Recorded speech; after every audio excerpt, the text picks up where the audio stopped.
Good morning সবাইকে। আজকে সকাল সকাল হতে চলে গিয়েছিলাম শিলিগুড়িতে। আমার মা আমাকে পৌঁছে দিতে গেল। তারপরে মার মনটা একটু খারাপ হয়ে গেছিলো। মা বারবার করে ফোন করে যাচ্ছিলো যে কোথায় গেলি, কী করলি। বাট আমি একটু এক্সাইটেড ছিলাম যে অনেক দিন পর আবার একা একা শিলিগুড়ি যাচ্ছি। তো যেতে যেতে কিছু খাইনি ট্রেনে। বারবার করে মা বলে দিয়েছিলো যে বারবার করে যে ট্রেনে কিছু খাবি না, একা যাচ্ছিস যখন একটু অ্যাভয়েড করে দিবি। তো অ্যাভয়েড করে দিলাম। তারপরে রাস্তায় সুন্দর একাকিত্ব মানে ফিল করতে করতে চলে গেলাম। আর সুন্দর তো।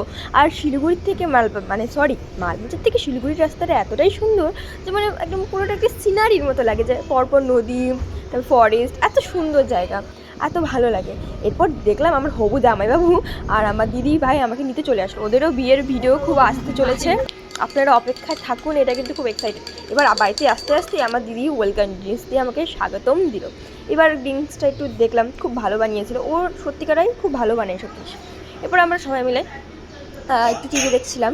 টিভি দেখতে দেখতে দেখতে যে স্পেশাল মানুষটার জন্য আমি এই বাড়িতে এসেছি তাকে কি একটু একবার দেখবেন না? এই যে দেখে নিন, আমার গুজলি শোনা কিছু শোনা। ও হচ্ছে মানে কি বলবো, মানে সারাদিন ওর সাথে থাকলে মানে এত ভালো আর এত কিউট যে সত্যি চিল্লাহাল্লা করে না, কিছু করে ওর সাথে কথা বলতে বলতে খেলতে খেলতেই সময় কেটে যায়। এটা হচ্ছে আরেকটা বুনু, যাকে অনেক ছোটোবেলায় দেখেছিলাম। অনেকদিন পর আসলাম তো পিসির বাড়িতে। আর এই বুনুটা আরেকটা বোন। হ্যাঁ, তো এখানে দেখুন এই একটা ছোটো বোন আর একটা ছোটো বোন, এই দুজন মিলে সারাদিন একটু খুনসুটি করতে থাকে। এবার বিকেল হওয়াতেই আমি আর আমার দিদি বেরিয়ে গেলাম ঘুরতে। এবার ঘুরতে কোথায় গেলাম সেটা জানতে হলে কিন্তু ব্লগটা একটু দেখতে হবে। এবার যাওয়ার সময় দেখি কি আমার বুনু, সরি আমার ভাস্তি, ও আমাকে ছাড়তে চাচ্ছিল না। আর মুডটা অফ হয়ে যাচ্ছিলো যে আমাকেও নিয়ে চলো, এরকম একটা ফিলিংস হচ্ছিলো। কিন্তু ওকে তো নিয়ে যাওয়া যাবে না, কারণ ঠান্ডা লেগে যাবে ওর জন্য। তাই জন্য ওকে একটুখানি কোনোরকম বুঝালাম যে তাড়াতাড়ি চলে আসবে বলে। এরপর আমি আর আমার দিদি মিলে বেরিয়ে গেলাম।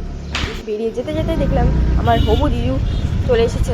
এবার আমরা সবাই মিলে চলে গেলাম, আমরা তিনজনে মিলে। এবার সুন্দর করে চলে গেলাম। এবার খাওয়া দাওয়ার পর্ব। আমরা খেয়ে নিলাম হচ্ছে চিলি চিকেন আর নান।